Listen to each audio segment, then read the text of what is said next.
This is the last ordinary morning your village will ever have. You do not know that yet. The sky is the same. The bells ring for the same reasons they always have. Your neighbors are alive, all of them. Within a season, more than half the people you can see from your own doorway will be dead. Not in a war, not in a famine you could see coming, from something invisible that no one understands, that no prayer will stop and no doctor can cure. It is already on the road. Let me show you the day it arrives. You are a peasant, which is to say you are most people who have ever lived in your world. You farm land you do not own for a lord you rarely see, and you owe him days of labor and a share of everything you grow. Your life is small, hard, and completely understandable. You know exactly what tomorrow holds, because it holds what today held, and what your fathers' todays held before you. The center of everything is the church. It marks your births, your marriages, your deaths. It explains the world to you. When the harvest is good, God is pleased. When it is bad, God is testing you or punishing you.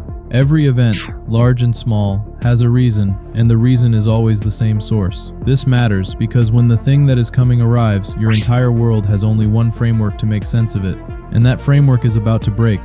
The first thing to reach your village is not the plague, it is the news of it. A traveler, a peddler, a monk passing through, carrying stories that sound too large to be true. Whole towns emptied, the dead lying in the streets because there is no one left to bury them. A sickness moving across the land faster than any army, coming up from the ports, from the ships, from the sea. You want to believe it is exaggeration. Travelers always exaggerate, but the stories keep coming from different mouths, and they do not shrink. They grow, and they are all moving in the same direction, toward you. You do the only things your world knows how to do. You pray harder. You go to church more. You wait, and you hope the road forgets your village exists. It does not forget. It comes as one person. A neighbor, someone you have known your whole life, who wakes one morning burning with fever and complaining of aches, and by evening has swellings at the neck or under the arms or in the groin. Hard, dark, painful lumps the size of an egg, sometimes larger. You have never seen this before, but you have heard the travelers describe it exactly. And in that moment, standing in the doorway of a house you have visited 1,000 times, you understand with total certainty that the stories were not exaggerated. They were a warning, and the warning arrived too late. It is here. It is inside a home you love, and there is nothing at all, that you or anyone you know can do about it. Understand what you think is going on, because it shapes everything you do next. You do not know about the fleas. You do not know about the rats, or the bacteria riding in their blood. Those words and those ideas will not exist for 500 years. You believe sickness travels in bad air, a foul mist, a corruption of the atmosphere, seeping in and poisoning the body through the breath. So you fight bad air. You burn fires to purify it. You carry sweet herbs and flowers to your face to keep the corruption out. You avoid the smell of the sick. And because you are a person of faith, you also believe something worse and heavier, that this is the judgment of God, that the world has sinned, and this is the price. Which means the cure is not medicine, the cure is repentance. And repentance, you are about to learn, does not work either. The speed is the thing that breaks your mind. This is not a slow wasting sickness that gives a family months to prepare. A person can be well at dawn and dead within days, sometimes faster. Whole households fall one after another so quickly that the living cannot keep up with the dying. Doors begin to carry a mark, a cross, to show the sickness is inside, to warn the living away. And the marks multiply down your street faster than you can believe. You count them each morning, and each morning there are more. And each morning some of the names behind them are people you spoke to the day before. The world you understood, the one where tomorrow held what today held, is simply gone. Now you do not know if you will see tomorrow at all. You have made it to midday, and the sickness still has not found your door. Subscribe, so that if it does, at least someone was keeping count of you. At first, everyone is buried properly. The bell tolls for each death. The priest comes. The words are said. The grave is dug in hallowed ground. This is not a small thing to you. A proper burial is not a formality. It is the difference, you believe, between a soul at peace and a soul in torment. But the dead come too fast. The bell would never stop ringing, so it stops ringing at all. There are more bodies than graves, more grief than the priest can carry, and eventually more dead than the living can lift. The careful individual burials give way to pits.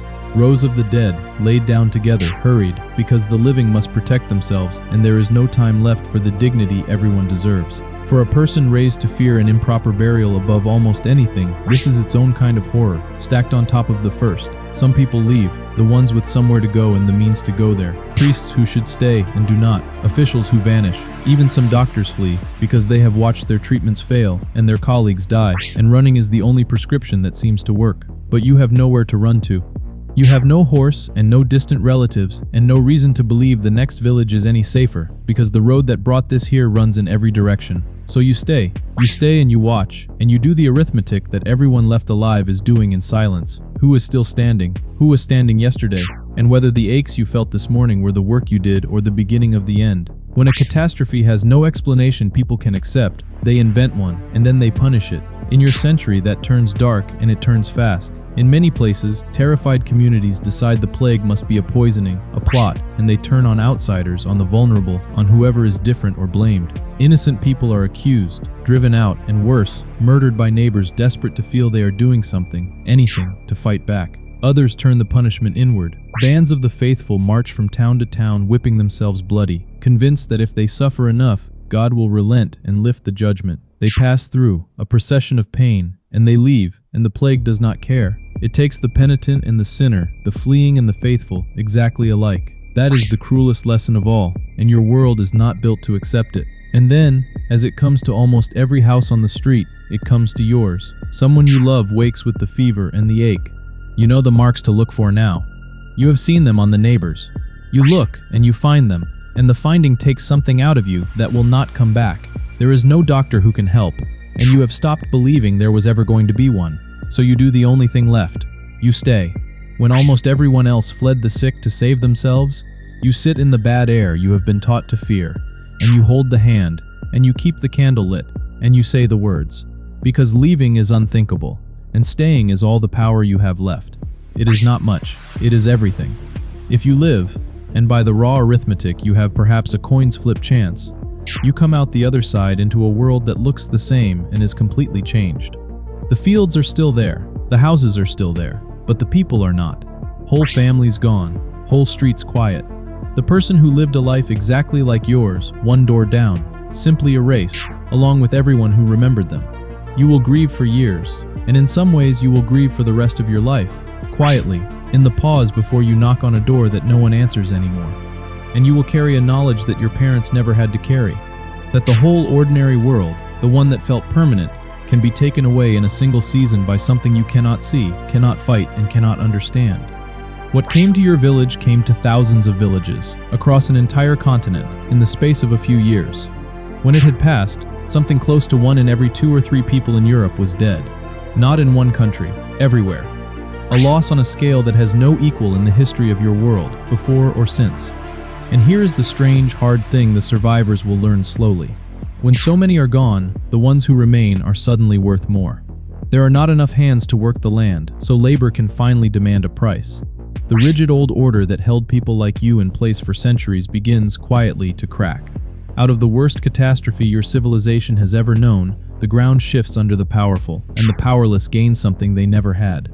It is a terrible way to buy a little freedom, but it is bought all the same. You did not choose to live through this. No one did. But you stayed when others ran. You held on when there was no reason to hope, and you came out the other side into a world remade by the dying. Most people, in most times, are never tested like this. You were, and you are still here to see the sun come up over the empty street. That is where we leave you. If you survived the video, you are already doing better than the person you just played, so do the small thing. Like it, subscribe, and I will drop you into another life next time. Same voice, same stick figures, someone else's very bad day.